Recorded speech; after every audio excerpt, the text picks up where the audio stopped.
دنیا human tragedy. آپ کو معلوم ہے گوتم بدھ کیا بپتا پڑی تھی اس پر کہ شہزادہ تھا کپل وستو کا، محل میں رہتا تھا، جوان بیوی تھی، ایک بچہ بھی، بیٹا وہ بھی تھا. جوان بیوی کو اور بیٹے کو چھوڑ کر جنگلوں میں نکل گیا. کیوں؟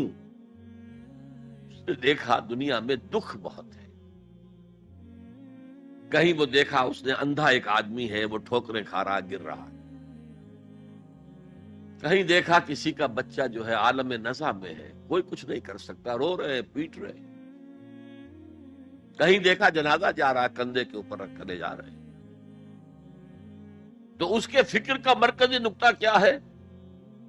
سروم دکھم، یہاں تو دکھ ہی دکھ ہے اور کچھ نہیں ہے. اس دکھ سے سیلویشن حاصل کرنے کے لیے وہ نکل گئے. اب کیا اسے ملا کیا نہیں ملا اسے چھوڑ دیجیے، لیکن ایک مثال تو ہے. محل کی زندگی چھوڑ کر، جوان بیوی کو چھوڑ کر، ایک چھوٹے بچے کو چھوڑ کر انسان نکلا ہے باہر. ان الانسان لفی خسر. دنیا کے اندر یہ تکالیف دیکھ کر اتنا متاثر ہو گیا، تو آخرت کی تکالیف وہ تو بہت بڑی ہے، بہت بڑی ہے، بہت بڑی ہے. قرآن مجید کے ہر صفحے کے اوپر جہنم کے کوئی نہ کوئی مناظر دکھا دیے گئے. کیا کھانے کو ملے گا؟ زقوم، جو پیٹ میں جائے گا تو کھولے گا جیسے کہ پانی کھول رہا ہو، اور پھر اس پر پیاس لگے گی تو حمیم ملے گا، گرم پانی یا پیپ، اور زخم کا دھون ملے گا. حضور کو شب معراج میں جو دکھائے گئے مناظر، عذاب کس کس دور سے انسانوں کو ہوگا. وَالْعَصْرِ إِنَّ الْإِنسَانَ لَفِي خُسْرٍ. اور میں عرض کر چکا ہوں خسرن ہے یہاں، الخسر نہیں ہے. الخسر ہوتا تو کوئی خاص خسارہ. خسرن یہ قاعدہ ہے عربی زبان میں، تنکیر نکرہ جو آتا ہے تفخیم کے لیے آتا ہے. بہت بڑا خسارہ، بہت بڑا گھاٹ. اب جو اس سے استثناء کی 4 شرائط ہیں ان کو سمجھیے. سب سے پہلے ایمان. اب یہاں تو ایک لفظ آیا ایمان. اللہ پر ایمان، رسولوں پر ایمان، آخری رسول اور آخری نبی پر ایمان، کتابوں پر ایمان اور آخری کتاب قرآن پر ایمان، بعث بعد الموت پر ایمان، حساب کتاب پر ایمان، جزا و سزا پر ایمان، جنت اور دوزخ پر ایمان. یہ ایمانیات ہے. میں نے عرض کیا تھا یہ ایک عنوان ہے. کتنی لمبی لمبی بحثیں قرآن مجید میں ان میں سے ہر ایک چیز کے بارے میں آئی ہیں مکی صورتوں کے اندر. لیکن اس وقت جو بات میں آپ کو بتانا چاہتا ہوں، وقت کم ہے، اس ایمان کے 2 لیول سمجھ لیجئے، یا 2 قسمیں سمجھ لیجئے، یا 2 ایسپیکٹ سمجھ لیجئے. اور یہ مجھے امید ہے کہ بہت سے حضرات نے بچپن میں یاد کیا ہوگا. ایمان مجمل، آمنت باللہ کما ہوا باسمائہ وصفاتہ وقبلت جمیع احکامہ اقرار باللسان وتصدیق بالقلب. ایمان کے یہ 2 درجے ہیں. زبان سے اقرار، جو کہے، کسی مذہب کا ماننے والا ہو، ہندو ہو، سکھ ہو، پارسی ہو، عیسائی ہو، جو کہے اشہد ان لا الہ الا اللہ واشہد ان محمد رسول اللہ، ایسے ہے محسوس ہوتا ہے کہ ایک لائن کھچی ہوئی تھی، پہلے ادھر تھا فوراً ادھر آ گیا. یہ ہے اقرار باللسان. اس کی حیثیت قانونی ایمان کی ہے. ظاہر بات ہے مسلمان باپ کی وراثت مسلمان بیٹے کو جا سکتی ہے، بیٹا مسلمان نہیں ہے تو وراثت نہیں پہنچے گی. who is a Muslim and who is not a Muslim، یہ لیگل کوسچن. مسلمان ریاستوں کے اندر دستور میں ہوگا کہ یہاں ہیڈ آف دی اسٹیٹ مسلمان ہوگا، تو کتنا بڑا لیگل کوسچن ہے کہ کون ہے واقعی مسلمان کون نہیں ہے. تو بہت اہم ہے. لیکن اس کا سارا معاملہ اس دنیا تک ہے کہ ہم ایک دوسرے کو مسلمان سمجھیں. میں اپنی بیٹی نکاح میں دے سکتا ہوں کسی مسلمان. اصل ایمان کیا ہے؟ تصدیق بالقلب. جب دل میں اتر جائے، دل میں کھپ جائے، وہ ہے اصل ایمان. ہم دنیا میں اس کو زیر بحث لا نہیں سکتے. ہمارے پاس کوئی آلہ نہیں ہے دل میں اتار کر دیکھ لیں ایمان ہے کہ نہیں ہے، کوئی نہیں. الیکٹروکارڈیوگرام کر لیجئے، یہ تو پتہ چل جائے گا کہ اس میٹنگ کے اندر کچھ جو ہے irregularity ہے. اینجیو پلاسٹی کر لیجئے، معلوم ہو جائے گا کہ اتنی وینز بلاکڈ ہے. بس دل میں ایمان ہے یا نہیں، اس کا کوئی ذریعہ ہمارے پاس نہیں. لہذا دنیا میں ہم ایمان پر بحث ہی نہیں کر سکتے. ہم کسی کے بارے میں یہ نہیں کہہ سکتے یہ صاحب ایمان ہے اور یہ نہیں ہے. ہاں مسلمان ہے تو مسلمان کے جو حقوق ہیں اسے ملیں گے. وہ فاسق بھی ہو تو مسلمان ہے، فاجر بھی ہو تو مسلمان ہے، متقی ہو تب بھی مسلمان ہے، نیک ہو عبادت گزار ہو تب بھی مسلمان ہے. اور لیگلی اور کانسٹیٹیوشنلی ان میں کوئی فرق نہیں ہے. المسلم کفو لکل مسلم، امام ابو حنیفہ رحمۃ اللہ علیہ کا قول بہت اہم ہے. اتنی اہمیت تو اس کی ہے کہ ذرا سی ایک خطا ہو گئی تھی حضرت اسامہ ابن زید سے. حضور کو بہت محبت تھی اسامہ سے، اپنے پوتے کی طرح سمجھتے تھے، اس لیے کہ زید کو تو اپنا بیٹا بنایا ہوا تھا، زید ابن حارثہ کو. تو بعد میں جب آیت اتری کہ یہ کوئی منہ بولا بیٹا اسلام میں کوئی شے نہیں ہے، ورنہ پہلے انہیں کہتے تھے زید ابن محمد، اس کے بعد دوبارہ وہ زید ابن حارثہ رہ گئے. لیکن محبت کتنی تھی زید سے، اور اس اعتبار سے گویا کہ حضرت اسامہ ابن زید وہ تو حضور کے پوتوں کے مانے. ان سے غلطی ہو گئی. ایک جنگ میں ایک کافر کے ساتھ مقابلہ ہوا دو بدو. اس کافر نے جب سمجھا کہ میری تو بس ہو گئی، اب میں مزید مقابلہ نہیں کر سکتا، اب میری جان اس کے ہاتھ میں ہے، اسامہ کے ہاتھ میں. انہوں نے پڑھ دیا کلمہ اشہد ان لا الہ الا اللہ واشہد ان محمد رسول اللہ. انہوں نے یہی سمجھا جو ہم ہوتے تو سمجھتے کہ جان بچانے کا ہیلا کر رہا ہے، لہذا گردن اڑا دی. کچھ دل میں اپنے خدشہ سا رہا یہ صحیح کام کیا میں نے یا نہیں، یا ہو سکتا ہے حضور کو کسی اور ذریعے سے اطلاع پہنچی ہو. طلب فرمایا اسامہ یہ تم نے کیا کیا؟ حضور اس نے جان بچانے کے لیے کلمہ پڑھا تھا، آپ نے نہیں کہا کہ تم غلط کر. حلا شققنا قلبہ، تم نے اس کا دل چیر کے کیوں نہیں دیکھ لیا؟ یعنی نہ تم دل چیر کے دیکھ سکتے ہو، کیا تمہیں معلوم ہے؟ کیسے کہہ سکتے ہو یقین سے کہ اس نے جان بچانے کو کلمہ پڑھا؟ اور اے اسامہ کیا کرو گے قیامت کے دن جبکہ یہ کلمہ تمہارے خلاف استغاثہ لے کر آئے گا؟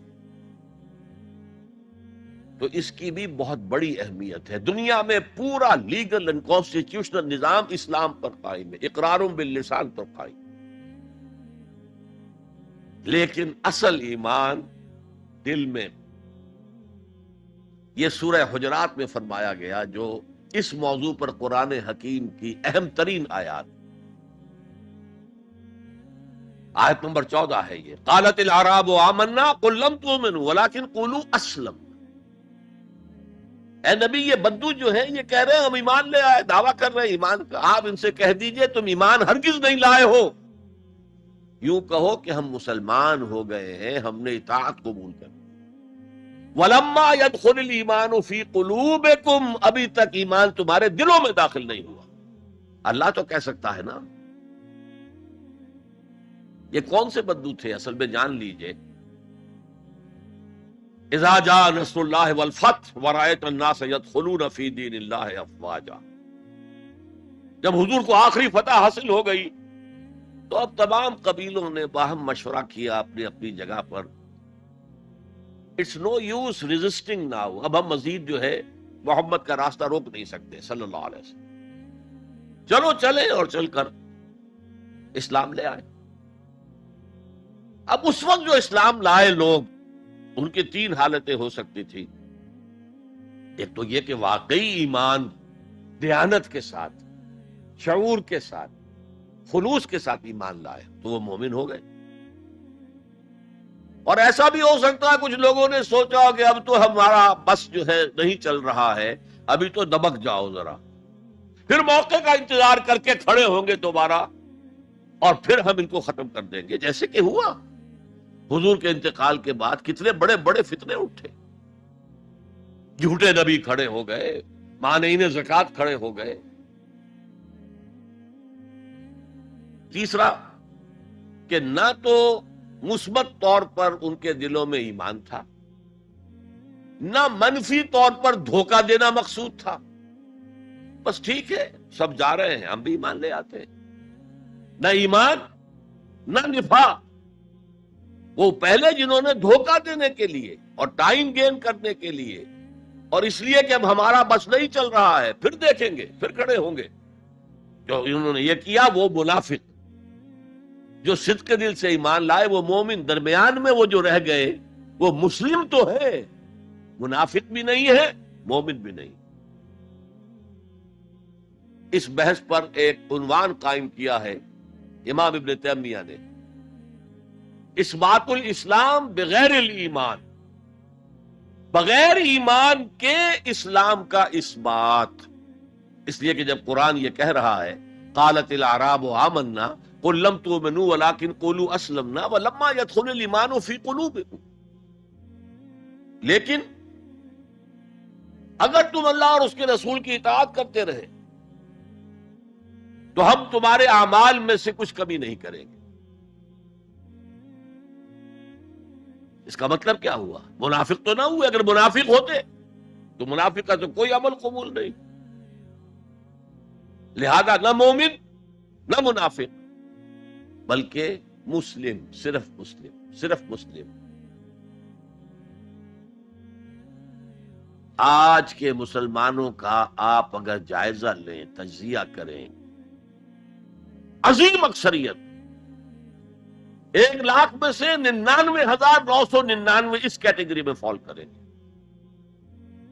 ایمان کہاں ہے؟ یقین کہاں ہے؟ ہر شخص اپنے گریبان میں جھانکے مرنے کے بعد جی اٹھنے کا یقین ہے؟ کیا یقین ہے کہ اصل زندگی آخرت کی زندگی ہے؟ وَإِنَّ الدَّارَ الْآخِرَةَ لَهِيَ الْحَيَوَانُ، یقین ہے؟ یقین ہے کہ یہ قرآن اللہ کا کلام ہے؟ سورہ واقعہ کی آیات، أَفَبِهَذَا الْحَدِيثِ أَنْتُمْ مُدْهِنُونَ وَتَجْعَلُونَ رِزْقَكُمْ أَنَّكُمْ تُكَذِّبُونَ، تم اپنے عمل سے قرآن کی تکذیب کر رہے ہو، کہتے تو ہو قرآن اللہ کا کلام ہے، ہمارا عقیدہ ہے، اللہ نے سود کو حرام کیا تم سودی کاروبار کر رہے ہو۔ ما آمن بالقرآن من استحل محارمہ، کوئی ایمان نہیں ہے قرآن پر اس شخص کا جس نے اللہ کی حرام کردہ شے، قرآن کی حرام کردہ شے کو اپنے لیے جائز ٹھہرا لیا۔ تو یہ ایمان ہے اصل میں وہ شے جو دل میں داخل ہو جائے۔ چنانچہ یہاں تو نفی کی گئی نا اس کی، تم اپنے آپ کو مسلمان کہہ سکتے ہو، مومن نہیں کہہ سکتے۔ لیکن صحابہ کرام جو سچے اور پکے مومن تھے ان کے بارے میں کیا فرمایا؟ وَلَكِنَّ اللَّهَ حَبَّبَ إِلَيْكُمُ الْإِيمَانَ وَزَيَّنَهُ فِي قُلُوبِكُمْ، اللہ نے تمہارے نزدیک ایمان کو محبوب کر دیا ہے اور اسے تمہارے دلوں کے اندر کھبا دیا ہے، مزین کر دیا ہے، منور کر دیا ہے تمہارے دلوں کو۔ دل کا ایمان یہ ہے اصل ایمان۔ اور اصل ایمان کی تعریف کیا ہے پھر؟ دیکھیے کس قدر نیچرل سیکوینس ہے، منطقی بات ہے۔ یہ بدو کہہ رہے ہیں ہم ایمان لے آئے، نبی کہہ دیجیے تم ایمان ہرگز نہیں لائے ہو، ما آمن تم نہیں آیا ہے، لم تؤمنوا یہ تاکید کے لیے ہوتا ہے، بہت تاکید، ہرگز ایمان نہیں لائے ہو۔ ولیکن قولوا اسلمنا، بلکہ کہو کہ ہم اسلام لے آئے ہیں، ہم نے اطاعت قبول کر دی۔ ولما يدخل الايمان في قلوبكم، ابھی تب ایمان تمہارے دلوں میں داخل نہیں آیا۔ وَإِن تُطِيعُوا اللَّهَ وَرَسُولَهُ لَا يَلِدْكُم مِّنْ أَعْمَالِكُمْ شَيْئًا إِنَّ اللَّهَ غَفُورٌ رَّحِيمٌ، اس حالت میں بھی اگر تم اللہ اور اس کے رسول کی اطاعت کرتے رہو گے تو یہ اللہ تعالیٰ چونکہ غفور اور رحیم ہے، یہ رعایت کرے گا کہ تمہارے اعمال کو تسلیم کر لے گا اور اس کے اجر سے تمہیں محروم نہیں کرے گا۔ لیکن اصل سیکوینس جو میں بتا رہا تھا، اب اس آیت کے نتیجے میں سوال پیدا ہو گیا نا، ڈیفائن ایمان۔ what is ایمان. We want to be accepted as Momins. تو بتایا جائے ایمان کیا ہے، اس کے تقاضے کیا ہے. کانٹیکسٹ کے اعتبار سے یہ قرآن مجید کی اہم ترین آیت ہے ایمان کو ڈیفائن کرنے کے. انما المؤمنون الذین آمنوا باللہ ورسولہ ثم لم یرتابوا وجاہدوا باموالہم وانفسہم فی سبیل اللہ. مومن تو صرف وہ ہیں جو ایمان لائے اللہ پر، اس کے رسول پر، پھر شک میں ہرگز نہیں پڑے، یقین کی کیفیت ہو گئی. ابھی آپ نے سورہ تکاثر سنی تھی، عین الیقین، علم الیقین. ایک تیسرا درجہ اور ہے حق الیقین. یقین کے بھی 3 درجے ہیں، معمولی بات نہیں ہے. ایک ہے حدیث میں جسے کہا گیا احسان. حضرت جبرائیل نے حضور سے پوچھا اخبرنی عن الاحسان. آپ نے فرمایا ان تعبد اللہ. ایک روایت میں ان تعمل للہ ہے، تیسری روایت میں ان تخشى اللہ کانک تراہ فإن لم تکن تراہ فإنہ یراک. احسان یہ ہے کہ تم اللہ کی عبادت کرو یا اللہ کے لیے عمل کرو، بھاگ دوڑ کرو، یا اللہ کا خوف تمہارے دلوں میں ہو، اس طرح گویا کہ تم اللہ کو اپنی آنکھوں سے دیکھ رہے ہو. یہ احسان، یقین کا وہ درجہ. تو انما المؤمنون الذین آمنوا باللہ ورسولہ ثم لم یرتابوا، پھر انہوں نے شک ہرگز نہیں کیا. وجاہدوا باموالہم وانفسہم فی سبیل اللہ، اور پھر جہاد کیا انہوں نے اپنے مالوں کے ساتھ، اپنی جانوں کے ساتھ اللہ کی راہ. یہ ذرا تفصیل طلب مسئلہ ہے، جہاد سے مراد کیا ہے، کسی اور موقع پر انشاءاللہ اس پر روشنی ڈالوں گا. لیکن اس وقت موضوع کے اعتبار سے کیا بات تھی کہ ایمان کے 2 درجے ہیں. ایک ایمان قانونی ہے جو اقرار باللسان پر مبنی ہے، ایک ایمان حقیقی ہے جو قلبی یقین سے عبارت ہے. اب ایک نیا مسئلہ سامنے آتا ہے، آیا اعمال ایمان کا حصہ ہیں یا ایمان پر مستزاد کوئی حقیقت ہے اعمال صالحہ؟ کیونکہ اگلی شرط کیا ہے؟ وَعَمِلُوا الصَّالِحَاتِ إِلَّا الَّذِينَ آمَنُوا وَعَمِلُوا الصَّالِحَاتِ. اب اس میں آپ کو شاید حیرت بھی ہوگی، ہمارے 2 سب سے بڑے امام اس میں بالکل متضاد آراء رکھتے ہیں. امام ابو حنیفہ کہتے ہیں عمل ایمان کا حصہ نہیں ہے، وہ ایک علیحدہ ایڈیشنل چیز، اور وہ نہ گھٹتا ہے نہ بڑھتا ہے، ایک سٹیٹ میں رہتا ہے. یہ ہے رئیس الفقہاء اور سید المحدثین امام بخاری کہتے ہیں الایمان قول وعمل ویزید وینقص. ہے نا متضاد بات؟ ایمان تو قول اور عمل کے مجموعے کا نام ہے. عمل صالح ایمان کے اندر انہیرنٹلی موجود ہے، اور یہ گھٹتا بھی ہے بڑھتا بھی ہے. اصل میں ان دونوں میں تطبیق کیا ہے یہ سمجھ لیجئے، کوئی بھی غلط نہیں کہہ رہا. امام ابو حنیفہ فقیہ ہیں، ان کا ذہن قانونی ہے. قانونی ایمان عمل سے علیحدہ ایک شے ہے. گناہ کبیرہ کا مرتکب بھی کافر نہیں ہوتا، عمل علیحدہ شے ہے. چوری کیا ہاتھ کاٹ دو لیکن وہ کافر نہیں ہو گیا. شادی شدہ نے زنا کیا ہے، اس کو سٹوننگ کر کے اس کو مار دو، لیکن اس کی نماز جنازہ پڑھنی ہوگی، ہے مسلمان، کافر نہیں. اس اعتبار سے وہ قانونی ایمان علیحدہ ہے، عمل علیحدہ. اور یہ قانونی ایمان نہ گھٹتا ہے نہ بڑھتا ہے. یہ تو ایک سٹیٹس ہے جو آپ کو کانسٹیٹیوشنلی لیگلی حاصل ہو گیا ہے، اس میں کوئی کمی بیشی نہیں ہوگی. سادہ ترین مثال یہ ہے، ایک باپ کے 2 بیٹے تھے یا ہیں، ایک بڑا متقی ہے، تہجد گزار ہے، نیک ہے، عابد ہے، زاہد ہے، ایک فاسق و فاجر ہے، لیکن ہے مسلمان. کیا وراثت میں اس متقی کو زیادہ حصہ ملے گا اور فاسق و فاجر کو کم ملے گا؟ نہیں. Legally they are equal. المسلم کف لکل مسلم، ہر مسلمان دوسرے تمام مسلمانوں کے برابر ہے. لیگل سٹیٹس یہ برابر ہے، جامد ہے، یہ نہ گھٹتا ہے نہ بڑھتا ہے. حالانکہ ایمان کا گھٹنا بڑھنا، وہ حقیقی ایمان کی بات کر رہے ہیں. امام ابو حنیفہ قانونی ایمان کی بات کر رہے ہیں، امام بخاری حقیقی ایمان کی بات کر رہے ہیں. یہ تو ہر ایک کا تجربہ ہے. یہ ایمان جو ہے گھٹتا بھی ہے، بڑھتا بھی ہے. قرآن پڑھیے، ایمان آپ کو خود محسوس ہوگا کہ اس کی حرارت بڑھی ہے. اچھی صحبت میں بیٹھیے، ایمان بڑھے گا. آوارہ قسم کے لوگوں میں بیٹھ کر گپے لڑائیے، ایمان گھٹے گا. خود محسوس ہو جائے گا کہ کوئی برف کی طرح کچھ ہے اندر پگھل رہی. قرآن میں آتا زادتہم ایمانا، ان کے ایمان کے اندر اضافہ ہو گیا. تو کیسے کہا جا سکتا ہے ایمان گھٹتا بڑھتا نہیں؟ ایمان حقیقی گھٹتا بھی ہے، بڑھتا بھی. لیکن قانونی ایمان یہ ایک جامد سٹیٹس ہے، ایک لیگل کانسٹیٹیوشنل سٹیٹس ہے. یہ نہ گھٹتا ہے نہ بڑھتا ہے. اور عمل اس کے اندر داخل نہیں ہے، عمل اس پر مستزاد ہے، علیحدہ ہے.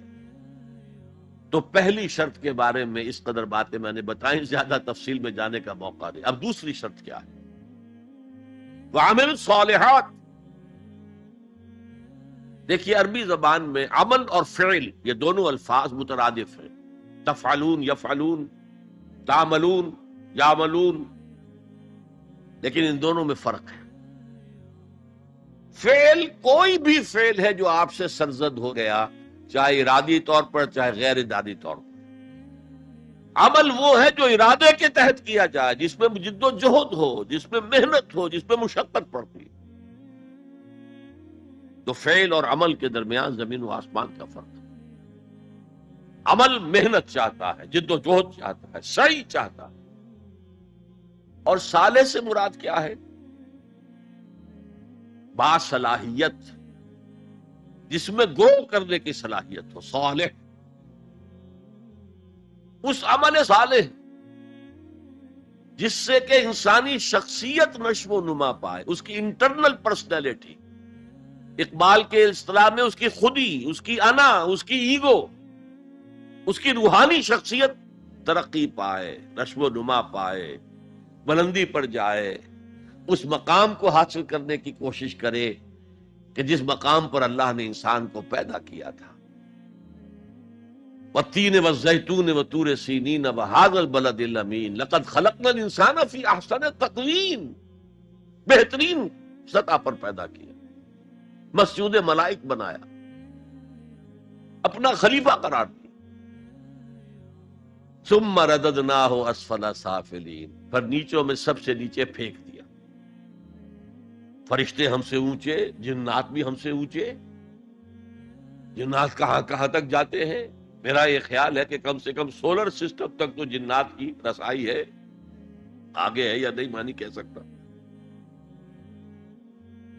لیکن یہ انسان اب محنت کرے گا. نیچے اگر پھینک دیا گیا تھا الا الذین آمنوا وعملوا الصالحات، جو ایمان لائیں گے اور نیک عمل کریں گے وہ پھر ریگین کر لیں گے اپنے اس مقام کو جس مقام پر انہیں اصلاً پیدا کیا گیا. اور جو لوگ اس مقام کو حاصل نہیں کر سکتے ان کے بارے میں قرآن کہتا ہے اولئک کالانعام، سورہ اعراف میں، یہ چوپایوں کے مانند ہیں، حیوانات ہیں. بل ہم اضل، بلکہ ان سے بھی گئے گزرے. کیوں؟ حیوان کو جس سطح پر پیدا کیا گیا اس پر اپنی زندگی گزار رہا ہے. اس سے اوپر کی کوئی صلاحیت دی ہی نہیں گئی. انسان کو لقد خلقنا الانسان فی احسن تقویم، اگر انسان حیوان کی سطح پر گر جائے جیسے کہ آج گر چکا ہے تو وہ حیوانات سے بدتر. اولئک کالانعام بل ہم اضل لہم قلوب لا یفقہون بہا. لہم اعین لا یبصرون بہا لہم آذان لا یسمعون بہا، ان کا دل ہے اس سے غور نہیں کرتے، آنکھیں ہیں ان سے دیکھتے نہیں ہیں، کان ہیں ان سے سنتے نہیں ہیں۔ کیا ابو جہل آنکھ سے نہیں دیکھتا تھا؟ کیا ابو جہل کان سے نہیں سنتا تھا؟ یہ وہ انر شخصیت ہے آپ کی، وہ روحانی شخصیت ہے آپ کی، جو دیکھتی ہے بغیر ان آنکھوں کے، جو سنتی ہے بغیر ان کانوں کے، جو غور و فکر کرتی ہے اس عقل سے نہیں بلکہ اس قلب سے۔ تو اللہ نے تو سب کچھ دیا تھا، ہر ایک میں وہ روح پھونکی ہوئی ہے، لیکن یہ لوگ اپنی اس روح سے بیگانہ ہو گئے ہیں، بھول گئے ہیں کہ ہمارے اندر کوئی ڈیوائن ایلیمنٹ بھی ہے، ڈیوائن سپارک۔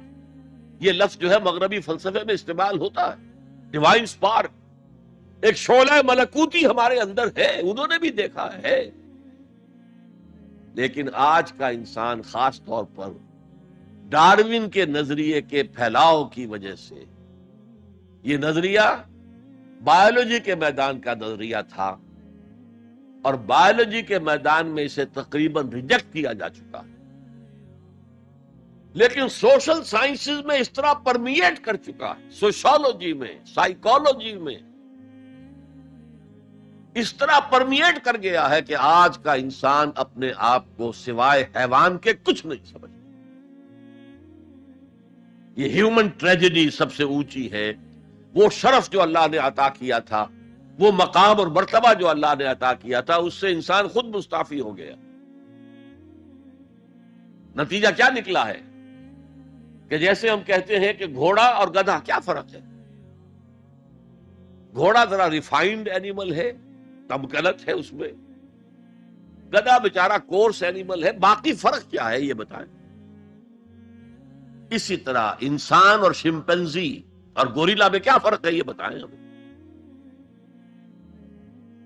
عمل صالح جو ہے وہ اس لیے ہے، اور یہ بھی نوٹ کر لیجئے، جب یہ سورت اتری تو عمل صالح سے کیا مراد تھا؟ شریعت تو ابھی نازل ہی نہیں ہوئی،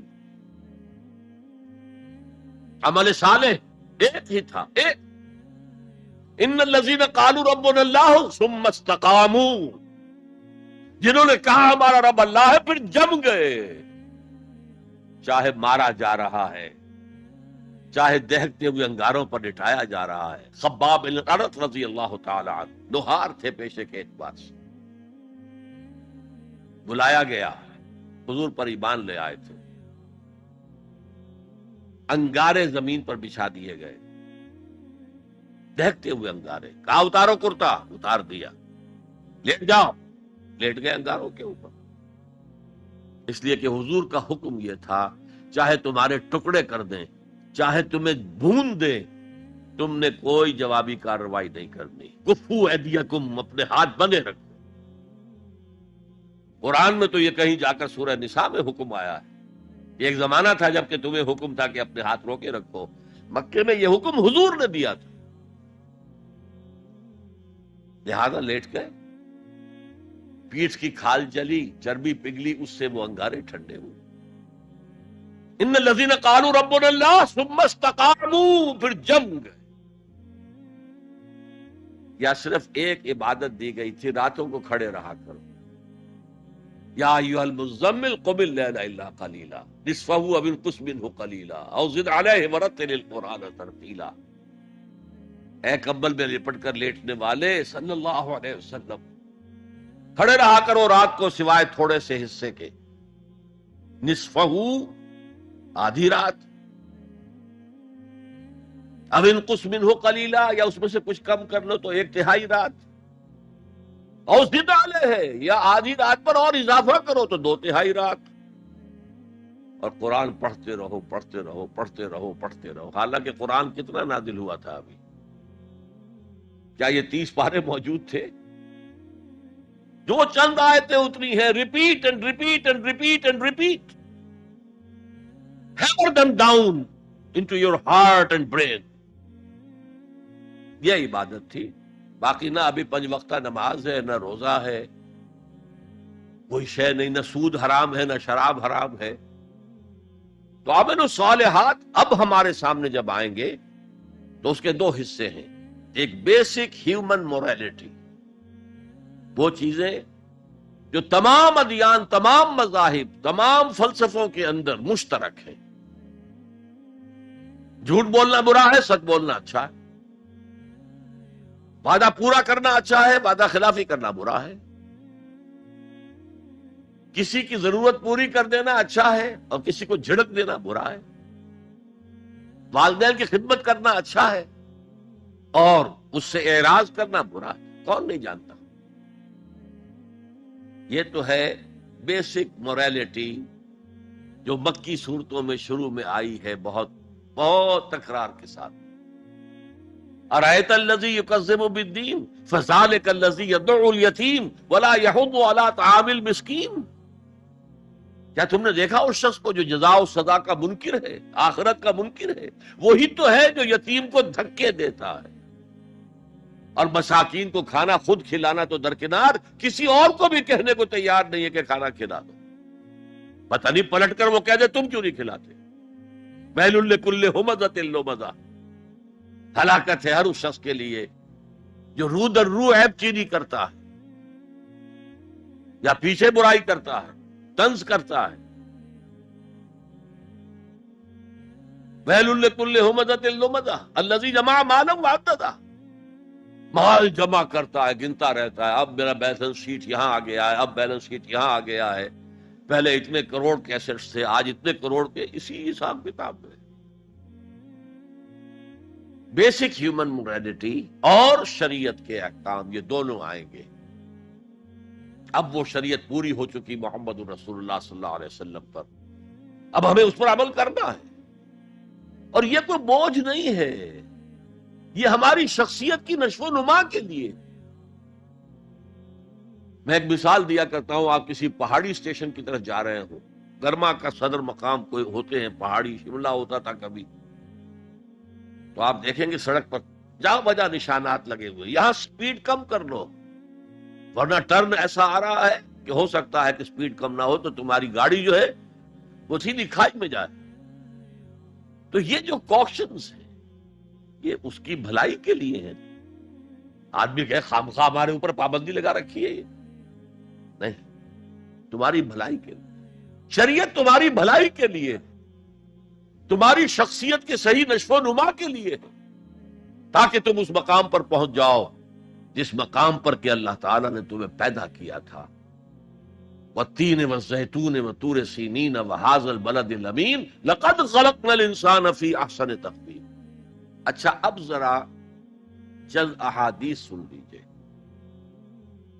حقیقی ایمان کے اعتبار سے میں نے آپ کو بتایا امام بخاری کے نزدیک عمل علیحدہ نہیں ہے، ایمان کا جز ہے، اور بے شمار احادیث اس پر دلالت کرتی ہیں. حضور فرماتے ہیں صلی اللہ علیہ وسلم واللہ لا یؤمنو واللہ لا یؤمنو واللہ لا یؤمنو، خدا کی قسم فلاں شخص مومن نہیں ہے، خدا کی قسم وہ مومن نہیں ہے، خدا کی قسم وہ مومن نہیں. صحابہ لرز گئے، کانپ گئے. کون ہے بدبخت اور شقی جس کے بارے میں اللہ کے رسول 3 مرتبہ اللہ کی قسم کھا کر کہہ رہے کہ وہ مومن نہیں؟ پوچھا گیا من یا رسول اللہ، اللہ کے رسول کون؟ فرمایا الذی لا یامن جارہ بوائقہ، وہ شخص جس کی ایذا رسانی سے اس کا پڑوسی امن میں نہیں ہے، چین میں نہیں. کیسے سیپریٹ کریں گے ایمان کو عمل سے؟ ہے کوئی آری جو کاٹ دے ان کو علیحدہ علیحدہ کر دے؟ لیکن یہ حقیقی ایمان کی بات ہے، قانونی ایمان کی بات نہیں ہے. ویسے یہ تو کوئی گناہ کبیرہ بھی نہیں، یہ تو کج خلقی ہے نہ صرف، لیکن اس کے اوپر 3 دفعہ قسم کھائی جا رہی ہے مومن نہیں ہے، نہیں ہے، نہیں. فرمایا لا یزنی الزانی حین یزنی وہو مومن، کوئی زانی حالت ایمان میں زنا نہیں کرتا. وہ ایمان 2 کوڑی کا نہیں کہ جو دل میں موجود ہو اور پھر کوئی شخص زنا کرے، تو کیا قیمت ہے اس ایمان کی؟ 2 کوڑی نہیں. ولا یسرق السارق حین یسرق وہو مومن، اور نہ ہی کوئی چور جب چوری کرتا ہے تو وہ مومن ہوتا ہے. وَلَا يَشْرَبُ الْخَمْرَ حِينَ يَشْرَبُ وَهُوَ مُؤْمِنٌ، اور نہ کوئی شرابی شراب پیتا ہے تو اس وقت مومن ہوتا ہے، مومن نہیں ہوتا. ہاں توبہ کرے تو ایمان واپس آ جائے. إِلَّا الَّذِينَ تَابُوا وَآمَنُوا وَعَمِلُوا الصَّالِحَاتِ وَعَمِلَ عَمَلًا صَالِحًا فَأُولَٰئِكَ يُبَدِّلُ اللَّهُ سَيِّئَاتِهِمْ حَسَنَاتٍ. ہاں جو گناہ کرنے کے بعد توبہ کریں اور ایمان لائیں، تجدید ایمان کریں، اس لیے کہ گناہ کی وجہ سے ایمان زائل ہو گیا. ویسے بعض احادیث سے یہ بھی معلوم ہوتا ہے کہ جب وہ گناہ کر رہا ہے اس وقت وہ ایمان دل سے نکل جاتا ہے، لیکن ایک پرندے کے مانند اس کے سر پر چکر لگاتا رہتا ہے.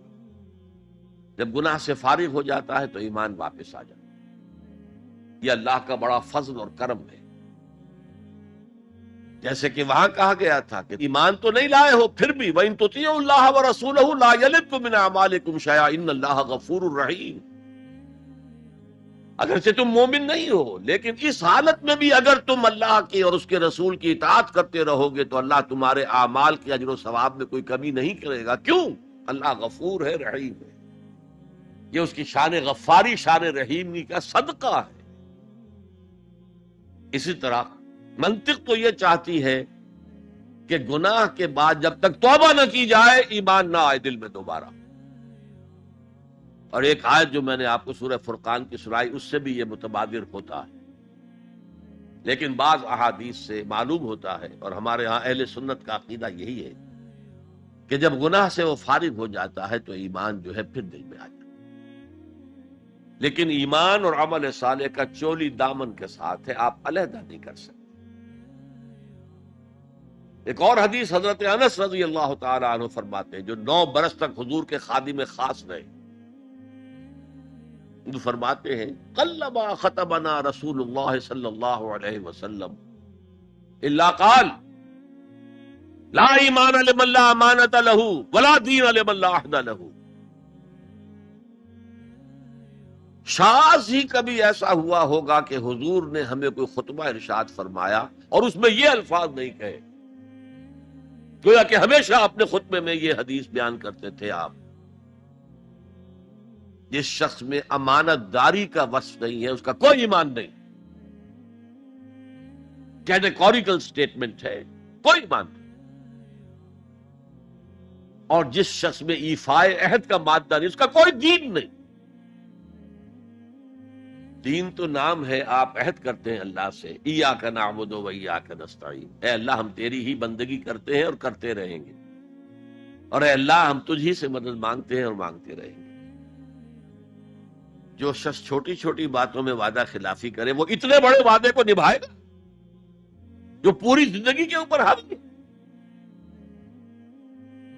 تو یہ نوٹ کر لیجئے، لیگل لیول پر، لیگل ایمان کے لیول پر ایمان علیحدہ، عمل علیحدہ. حقیقی لیول پر، قلبی ایمان والے لیول پر ایمان اور عمل صالح گتھے ہوئے ہیں، چولی دامن کا ساتھ ہے، ان کو ایک دوسرے سے جدا کرنا مشکل. اب آئیے تیسری شرط، وَتَوَاصَوْا بِالْحَقِّ. انہوں نے آپس میں یا بہت زیادہ شدت کے ساتھ، باب تفاعل کے اندر 2 خواص ہیں، مل جل کر کوئی کام کرنا یا مبالغہ ہوتا ہے، بہت شدت سے وہ کام کرنا. میں ان دونوں کے اعتبار سے ترجمہ کروں گا. اور وصیت کا لفظ آتا ہے ہمارے ہاں جب کوئی شخص مرتے ہوئے جو بات کہتا ہے، اہم ترین بات جو سمجھے گا وہی تو کہے گا. وہ لوگ آپس میں ایک دوسرے کو حق کی نصیحت کرتے ہیں یا وہ عوام الناس کو حق کی وصیت کرتے ہیں بڑی شدت کے ساتھ. دونوں ترجمے ہو گئے. یہ عمل صالح اور ایمان کا لازمی تیسرا نتیجہ ہے. دیکھیے فزیکل لا بھی یہ ہے، اگر کہیں بھٹی ہے آگ کی تو اس سے حرارت ماحول میں نفوذ کرے گی. اگر برف کی سل رکھی ہوئی ہے تو اسے برودت، ٹھنڈک ماحول میں پھیلے گی۔ اگر کسی میں عمل صالح اور ایمان ہے تو ممکن نہیں ہے کہ اس کی ذات سے نیکی کا پھیلاؤ نہ ہو، نیکی اس کی ذات سے نہ نکلے، نہ دوسروں تک پہنچے۔ It's a physical phenomenon. Number 2، یہ شرافت اور مروت کا تقاضا ہے۔ اگر آپ کو اللہ نے ہدایت دی ہے، شیئر اٹ ود ادرس۔ شرافت، مروت۔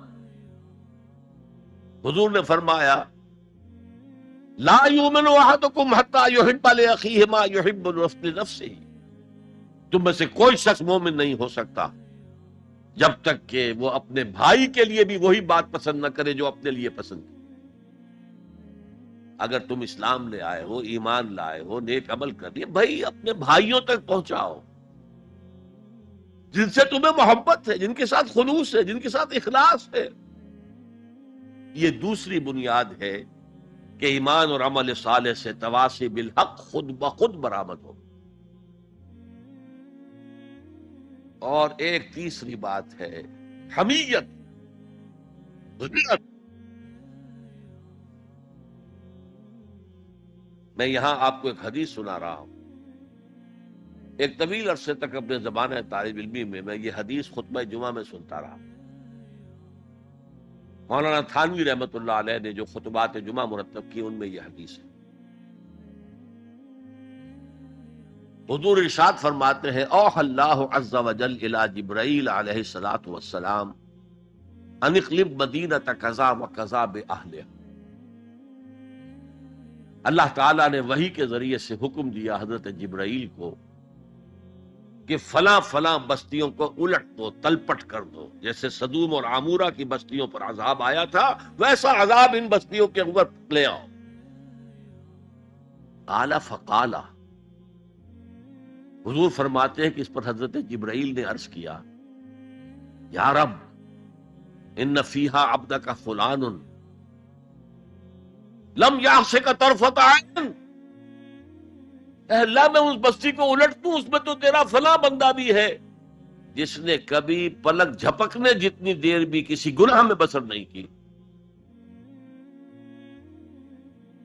اب آپ کسی آدمی کی نیکی کا تصور کیجئے، یہ گواہی دینے والے کوئی کرائے کے گواہ نہیں ہے جو عدالتوں میں پھرتے رہتے ہیں، جو چاہو گواہی دلوا لو، اتنے پیسے چاہیے۔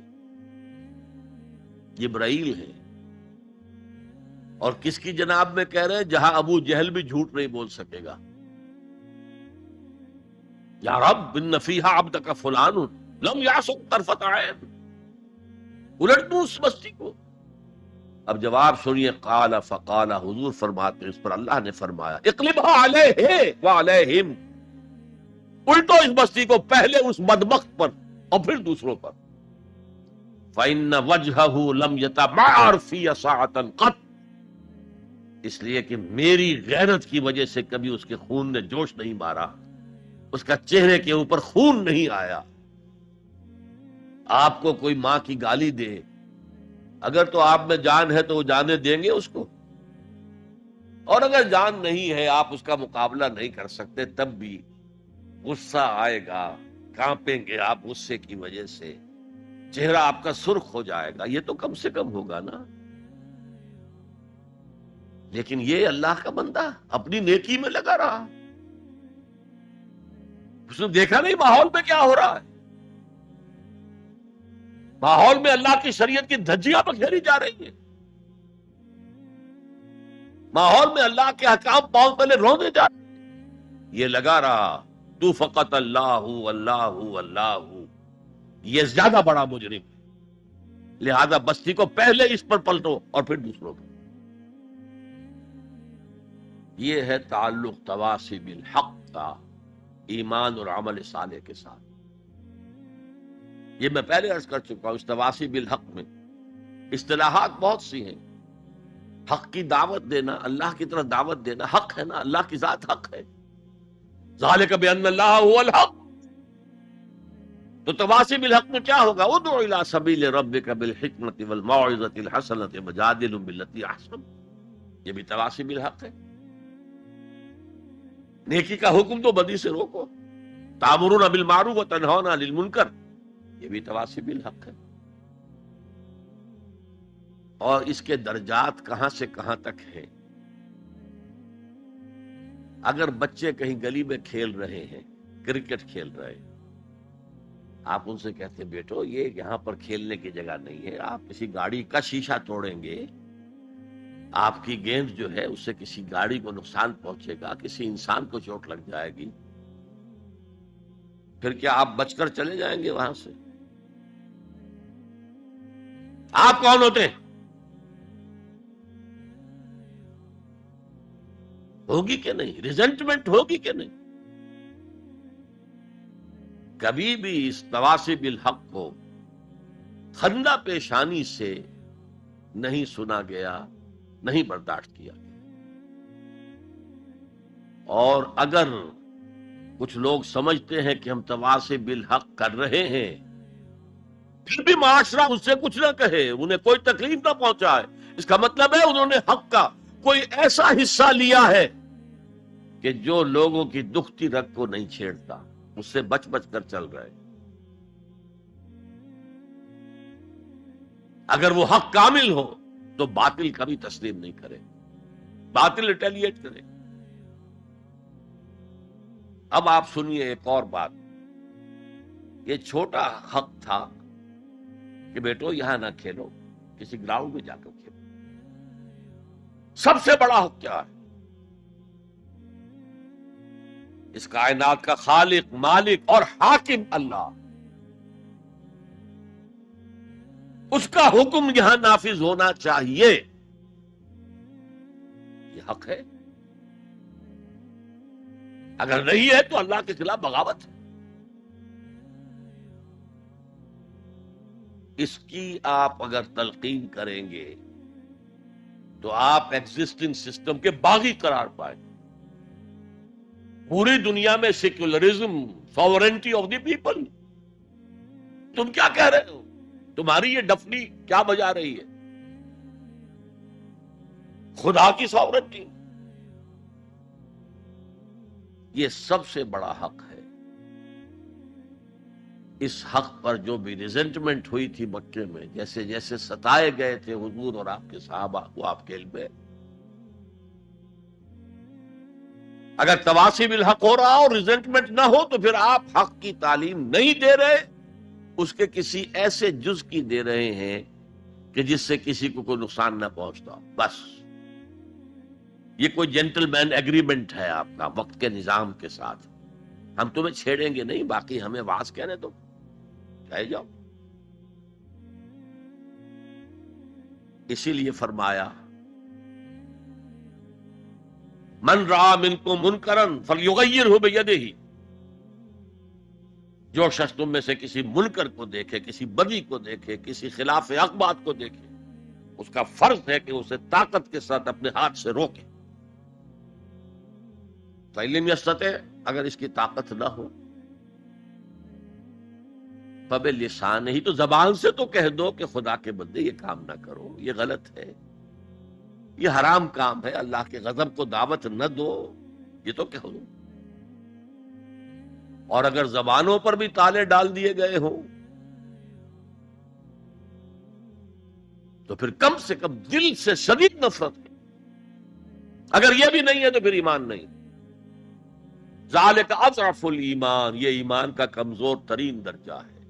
من رأى منکم منکرا فلیغیرہ بیدہ فإن لم يستطع فبلسانہ فإن لم يستطع فبقلبہ وذالک اضعف الایمان، یہ ایمان کا کمزور ترین درجہ ہے۔ اگر یہ بھی نہیں ہے، بدی کو پھیلتے ہوئے، پھلتے ہوئے، پھولتے ہوئے ہم دیکھ رہے ہوں، اور ہماری نیند میں بھی خلل نہ آئے، ہماری غیرت جوش میں نہ آئے، ہم اس کو بدلنے کی کوئی سعی نہ کریں، ہمیں اس کا افسوس تک نہ ہو، وائے ناکامی مکائے کارواں جاتا رہا، کارواں کے دل سے احساس زیاں جاتا رہا، تو پھر ایمان کا کیا سوال ہے؟ اسی مضمون کی ایک اور حدیث ہے، یہ حضرت ابو سعید الخدری رضی اللہ تعالیٰ عنہ سے، اور مسلم شریف کی روایت ہے جو میں نے آپ کو سنائی، اسی مسلم شریف میں عبداللہ ابن مسعود سے روایت ہے، قال النبی صلی اللہ علیہ وسلم ما بعث اللہ من نبی فی قومہ من قبلی الا کان لہ اصحاب وحواریون یاخذون بامرہ ویقتدون بسنتہ۔ اللہ تعالیٰ نے جس قوم میں بھی کسی نبی کو مبعوث کیا، اس میں اس کے کچھ نہ کچھ صحابہ، کچھ حواری ہوتے تھے، تھوڑے ہوں زیادہ ہوں، وہ کیا کرتے تھے؟ اپنے نبی کی سنت کو مضبوطی سے پکڑ لیتے تھے اور ان کے حکم کی پیروی کرتے تھے۔ ثم انہا تخلف من بعدہم خلوف، پھر ہمیشہ ایسا ہوتا رہا کہ ان کے بعد ایسے ناخلف پیدا ہو گئے، یقولون ما لا یفعلون ویفعلون ما لا یؤمرون، جو کہتے تھے جو کرتے نہیں تھے، اور کرتے وہ تھے جس کا حکم نہیں دیا گیا۔ میلاد النبی کے جلوس نکل رہے، اللہ کے رسول نے حکم دیا تھا؟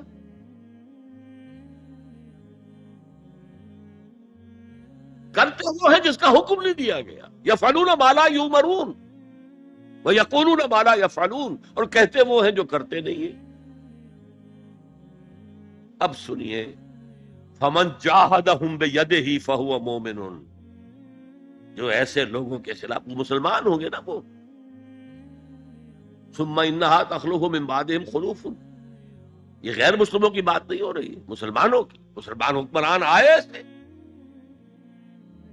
فمن جاہدہم بیدہ فہو مومن، جو کوئی ان کے خلاف جہاد کرے گا ہاتھ سے، طاقت سے، وہ مومن ہوگا۔ ومن جاہدہم بلسانہ فہو مومن، اور جو ان سے جہاد کرے گا زبان سے، وہ مومن ہوگا۔ ومن جاہدہم بقلبہ فہو مومن، جو دل سے جہاد کرے گا، یعنی دل سے شدید نفرت رکھے گا، فہو مومن، وہ بھی مومن ہوگا۔ ولیس وراء ذلک من الایمان حبۃ خردل، اس کے بعد تو ایمان رائی کے دانے کے برابر بھی نہیں۔ یہ ہے تواصی بالحق، حق کی وصیت کرنا۔ اچھا، اس میں جو دوسرا پہلو میں نے گنوایا تھا، ایک ہے اس کا عام مفہوم، لوگوں کو پوری شدت کے ساتھ حق کی طرف دعوت دینا، حق کی وصیت کرنا، امر بالمعروف کرنا، نہی عن المنکر کرنا، دین کی طرف بلانا۔ ایک یہ آپس میں حق کی وصیت کرنا۔ یہاں سے تصور ابھرتا ہے کہ جو لوگ ایمان اور عمل صالح کی وادیوں میں سے گزر رہے ہوں، انہیں ایک جماعتی شکل میں ہونا چاہیے، اور اس جماعت کی روح ہونی چاہیے تواصی بالحق۔ آپ کا ایک بھائی غلطی کر رہا ہے، روکیے اس کو۔ آپ کا ایک ساتھی اس کی کچھ ہمت جواب دے رہی ہے، اس کو حوصلہ دیجئے، اس کو بڑھائیے۔ یہ تواصی بالحق نہیں ہوگا تو جماعتی زندگی جو ہے وہ کمزور ہوتی چلی جائے۔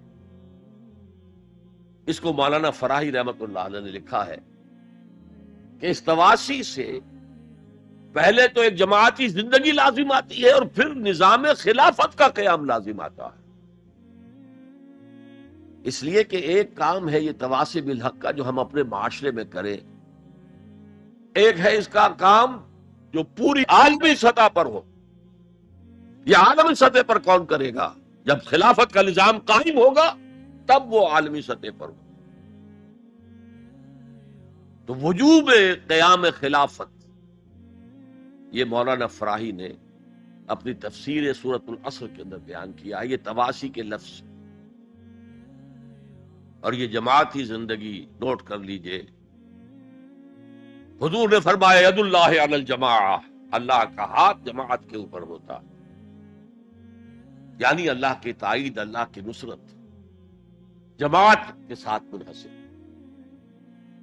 حضرت عمر فرماتے لا اسلام الا بالجماعہ ولا جماعہ الا بالامارہ ولا امارہ الا بالاطاعہ، جماعت کے بغیر کوئی اسلام نہیں، اور امارت کے بغیر کوئی جماعت نہیں۔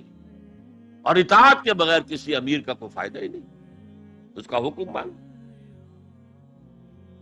تو تواصی بالحق کے ضمن میں ایک اجتماعی زندگی ناگزیر ہے، اسے ایک بڑے پیمانے پر کرنے کے لیے، اور سب سے بڑا پیمانہ کیا ہوگا؟